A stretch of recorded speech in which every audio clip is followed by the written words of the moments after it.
एक गहरी सांस लीजिए। इस शांत और रहस्यमयी विश्लेषण में हम एक ऐसी प्राचीन दुनिया की ओर चल रहे हैं जहां बाहरी शोर बिल्कुल पीछे छूट जाता है। आज का ये प्रस्तुतिकरण जीवन के एक ऐसे दर्शन को सामने लाएगा जो हमें उस दिशा में सोचने पर मजबूर कर देगा जहां हमारी नज़र शायद ही कभी जाती है। हम लोग एक ऐसी दुनिया में रहते हैं जो हमेशा क्या और कैसे के पीछे भागती रहती है। क्या हासिल करना है, इसे कैसे पाना है।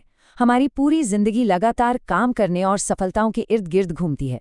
लेकिन इस अंधी दौड़ में एक बहुत ही गहरा और ज़रूरी सवाल कहीं खो जाता है। ये सब अनुभव करने वाला कौन है? जरा इस बहुत ही सीधे लेकिन बेहद शक्तिशाली सवाल पर गौर करें। आंखों के पीछे आखिर कौन है? एक पल के लिए इस सन्नाटे को महसूस कीजिए। जब इस दुनिया को देखा जा रहा है तो वास्तव में उसे कौन देख रहा है? ये सवाल हमारा ध्यान बाहर की चीजों से हटाकर स्वयं देखने वाले की ओर मोड़ देता है। तो आइए इस विश्लेषण के पहले हिस्से की ओर बढ़ते हैं, बाहरी बनाम भीतरी दुनिया। उपनिषदों की एक बहुत ही मूल अवधारणा है कि हमारा मानव अस्तित्व दो बिल्कुल अलग वास्तविकताओं में बटा हुआ है। पहली है हमारी बाहरी दुनिया, जो पूरी तरह से वेशभूषा, मुखौटों, पटकथाओं और रोज बदलती भूमिकाओं का एक मंच है। हम रोज नए मुखौटे पहनते हैं और गलती से ये मान लेते हैं कि हमने खुद को बदल लिया है। लेकिन इसके ठीक उलट जो हमारी भीतरी दुनिया है, वो इन सबसे पूरी तरह अछूती है। वो एकदम शांत है, पूरी तरह स्वतंत्र है, और वही उस देखने वाले की असली जगह है। इसे कुछ इस तरह समझिए। व्यक्ति वो नाटक नहीं है जिसमें वो अभिनय कर रहा है, बल्कि वो मौन है जिसमें वो नाटक घटित हो रहा है। हर दिन के इस सांसारिक नाटक से खुद को अलग करना ही उस गहरे मौन को समझने की दिशा में पहला कदम है। अब हम अपने दूसरे खंड की ओर आते हैं, the seer behind the lens, यानी वो जो लेंस के पीछे है। दुनिया हमेशा से बाहरी सफलताओं को नापती आई है, लेकिन असली पढ़ाई तो उस चीज की होनी चाहिए जो इन सब का अनुभव करती है। उपनिषद, इस शब्द का सीधा सा अर्थ है सत्य के समीप बैठना। ये जीवन की उस बाहरी थका देने वाली दौड़ को कुछ पल के लिए रोकने का अभ्यास है, ताकि भीतर की सच्चाई को समझा जा सके। इसे जीवन की एक ऐसी अनिवार्य परीक्षा मान लीजिए जिसे कोई छोड़ नहीं सकता। ये इंसानियत की एक बहुत बड़ी विडंबना है ना।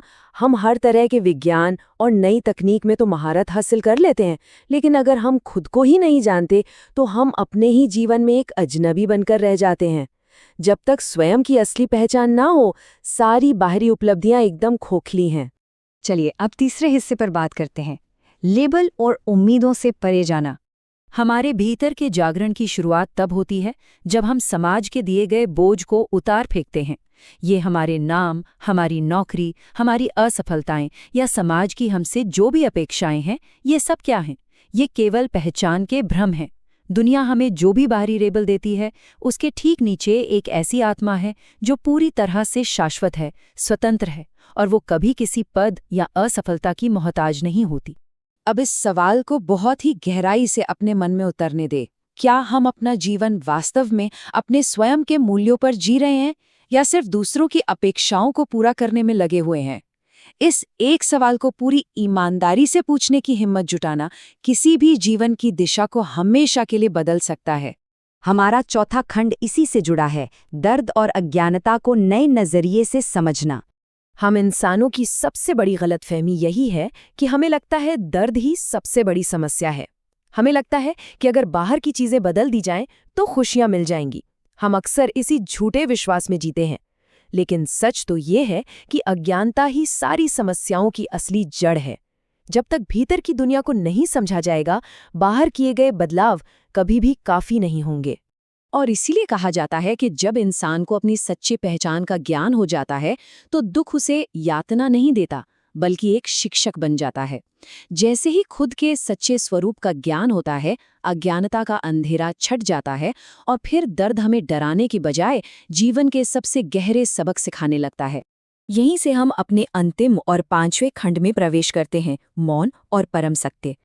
अब सवाल उठता है कि ये सच्चा ज्ञान आखिर मिलता कहाँ है? सच कहूं तो ये किसी स्कूल की क्लास या किताबों के पन्नों में नहीं मिलता। ये उन शांत पलों में मिलता है जहां एक बहुत ही ईमानदार सवाल पूछा जाता है और उसके जवाब के बीच जो गहरा सन्नाटा होता है, बस उसी मौन में ज्ञान का वास होता है। और सबसे अच्छी बात, इस यात्रा के लिए कहीं पहाड़ों या हिमालय पर जाने की जरूरत नहीं है। इसे हर रोज अपनी जिंदगी में उतारा जा सकता है। बस 3 कदम।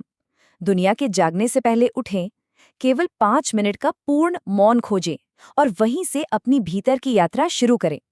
ये गहरा अनुभव हम सभी के लिए अपने घर पर ही भोर के उन शांत पलों में पूरी तरह उपलब्ध है।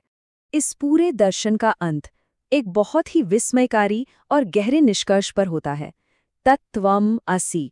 इसका अर्थ है वो तुम हो। यह इस बात का एहसास है कि हम कहीं बाहर किसी सत्य की तलाश नहीं कर रहे हैं, बल्कि हम स्वयं ही वो सत्य हैं जो खुद को तलाश रहा है। यह एक ऐसा विचार है जो पूरे ब्रह्मांड को हमारे भीतर समेट लेता है। तत्त्वम् असि, वह तुम हो। किताब कहानी सुनने के लिए धन्यवाद।